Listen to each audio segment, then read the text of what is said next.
एक बार जरा सोचो कि आपने अपने बेस्ट फ्रेंड के साथ में बिजनेस स्टार्ट किया। सब कुछ परफेक्ट लग रहा था, आइडियाज भी मैच कर रहे थे, एक्साइटमेंट भी था, ड्रीम भी थे। और कुछ ही दिनों के बाद कुछ मिसअंडरस्टैंडिंग के कारण दोनों ने आपस में बात करना बंद कर दिया और साथ ही बिजनेस भी बंद हो गया।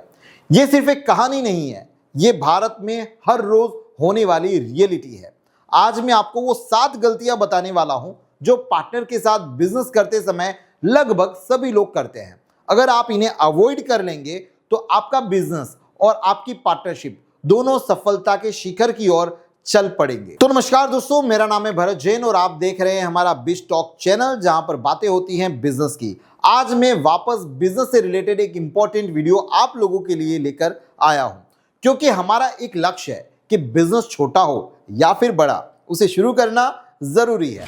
आज का टॉपिक बहुत ही इंपॉर्टेंट है, स्पेशली अगर आप किसी के साथ में बिजनेस शुरू करने वाले हो या ऑलरेडी कर रहे हो। मैं आपको वो गलतियां बताऊंगा जिनकी वजह से ज्यादातर पार्टनरशिप फेल हो जाती हैं, इसलिए आप वो गलतियां ना करो, वो जरूरी है। तो इस वीडियो को एंड तक जरूर देखिएगा, क्योंकि आखिरी वाली गलती सबसे डेंजर है और लगभग हर कोई वो गलती करता ही है। बात करते हैं गलती नंबर 1 की, सब कुछ वर्बल रखना, कुछ भी लिखित में नहीं होना। कई लोग बिजनेस करते समय सोचते हैं कि ये तो यार मेरा दोस्त है, इसके साथ में क्या एग्रीमेंट करने की जरूरत है। लेकिन जब पैसे आते हैं तो दोस्त या फिर भाई नहीं, सिर्फ पैसा याद रहता है दोस्तों। मैं एक एग्जांपल देके समझाता हूं। अरविंद और सलमान गुजरात के वडोदरा से थे। उन्होंने मिलकर एक गारमेंट की शॉप खोली। वर्बल एग्रीमेंट था कि प्रॉफिट 50-50 होगा। 1 साल के बाद में अरविंद ने कहा कि उसने ज्यादा काम किया है, इसलिए उसको 60% चाहिए। सलमान ने मना कर दिया क्योंकि इसका कोई प्रूफ नहीं था। झगड़े की वजह से उन्होंने दुकान भी बंद कर दी और भारी नुकसान उन लोगों को हुआ, वो अलग। इसका सॉल्यूशन यही है कि हमेशा एक सिंपल लीगल डॉक्यूमेंट बनाओ जिसके अंदर प्रॉफिट शेयरिंग और डिसीजन राइट्स क्लियरली लिखे हों। ये एक बार की मेहनत है, लेकिन जिंदगी भर का सुकून देता है आपकी पार्टनरशिप में। दोस्तों, गलती नंबर 2, रोल्स क्लियरली डिफाइन ना करना। जब 2 लोग बिजनेस करते हैं तो कौन क्या करेगा ये क्लियर होना बहुत जरूरी है। अगर रोल्स डिफाइन नहीं होंगे तो कुछ काम दोनों करेंगे और कुछ काम दोनों नहीं करेंगे और छूट जाएंगे। इससे बिजनेस पर बहुत ही बड़ा इंपैक्ट पड़ता है। इसका सॉल्यूशन यही है कि एक सिंपल सा चार्ट बनाओ और डिसाइड करो कौन सीईओ का काम करेगा, कौन फाइनेंस संभालेगा, कौन मार्केटिंग देखेगा, कौन ऑपरेशन देखेगा। इससे काम स्मूथली चलता है और बिजनेस आगे बढ़ता है। अब बात करते हैं हम यहां पर गलती नंबर 3 की, एग्जिट प्लान ना बनाना।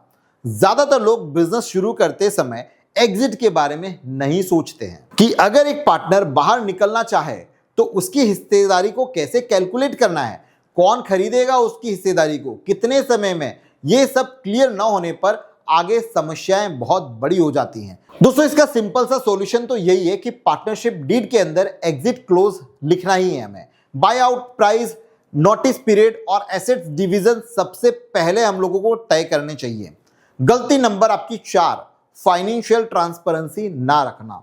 कई बार एक पार्टनर ही अकाउंट संभालता है और दूसरा ध्यान ही नहीं देता। इससे ट्रस्ट टूट सकता है और ट्रस्ट ही बिजनेस की सबसे बड़ी की है। दोस्तों, अगर इसके सॉल्यूशन के बारे में बात करें तो सिंपल सा सॉल्यूशन है कि मंथली फाइनेंशियल रिव्यू मैंडेटरी बनाना चाहिए। दोनों पार्टनर्स को अकाउंट्स का एक्सेस होना चाहिए और एक रूल बनाना चाहिए कि 10,000 रुपए से ज्यादा का अगर खर्च हो रहा है तो वो दोनों की अप्रूवल से हो। दोस्तों, गलती नंबर 5 की अगर बात करूं तो डिसएग्रीमेंट हैंडल करने का एक सिस्टम ना होना। मोस्ट ऑफ द बिजनेस में ये होता है, 2 लोग हैं तो डिसीजन लेने में प्रॉब्लम होना तय है। प्रॉब्लम वो मतभेद नहीं है, उसे हैंडल करने का तरीका आपके लिए एक प्रॉब्लम बन जाता है। एग्जाम्पल से समझते हैं कि एक स्टार्टअप में दोनों पार्टनर्स इन्वेस्टर को लेकर एग्री नहीं हुए।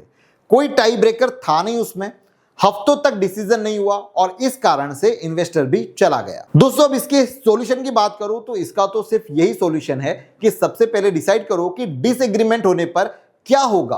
कोई मेंटर या फिर कोई एडवाइजर या फिर कौन टाई ब्रेकर बनेगा, उसका कोई एक रूल फॉलो होना चाहिए। बात करते हैं दोस्तों गलती नंबर 6 की, एफर्ट मिसमैच को इग्नोर कर देना। शुरुआत में दोनों पार्टनर 100% देते थे, लेकिन बाद में एक ज्यादा काम करता है और दूसरा कम, फिर भी प्रॉफिट बराबर मिलता है। इससे फ्रस्ट्रेशन बढ़ता है और बिजनेस पर भी असर पड़ता है। इसका तो मैं एक पर्सनली सॉल्यूशन दूंगा कि क्वार्टरली परफॉर्मेंस रिव्यू करना चाहिए। अगर कंट्रीब्यूशन कम है तो सैलरी या फिर प्रॉफिट शेयर को रिवाइज करना चाहिए और ये एग्रीमेंट में सबसे पहले लिखना भी चाहिए। दोस्तों गलती नंबर 7, ये सबसे डेंजरस है, पर्सनल और प्रोफेशनल लाइफ को मिक्स कर देना। दोस्तों जब आप फैमिली या फिर क्लोज फ्रेंड के साथ में बिजनेस करते हो तो बिजनेस में बाउंड्रीज खत्म हो जाती हैं। दोस्तों अगर पार्टनर गलती करता है तो आप बोलने में सोचते हो या फिर हिचकिचाते हो, जिससे बिजनेस सही डायरेक्शन में नहीं चलता। देखो इसका तो एक सिंपल ही सॉल्यूशन दूंगा कि एक क्लियर रूल बनाओ, ऑफिस में सिर्फ बिजनेस और घर पर सिर्फ पर्सनल बातें। ऑनेस्ट फीडबैक देना जरूरी है, चाहे रिश्ता कोई भी हो। तो आज के इस वीडियो में बस इतना ही। अगर वीडियो पसंद आया हो दोस्तों तो वीडियो को लाइक करिएगा, चैनल को सब्सक्राइब जरूर करिएगा, ताकि आने वाले कोई भी हमारी बिजनेस से रिलेटेड जो वीडियोस हैं वो मिस ना हो। और अगर आप किसी को जानते हो जो अपने पार्टनर के साथ में बिजनेस शुरू करने वाला है तो ये वीडियो उन्हें जरूर शेयर कर दीजिएगा, ये उनके लिए गिफ्ट जैसा होगा। चलिए तब तक मिलते हैं किसी नई वीडियो में कुछ नई इंफॉर्मेशन के साथ में। तब तक आप सब लोगों को तहे दिल से बहुत बहुत धन्यवाद। जय हिंद।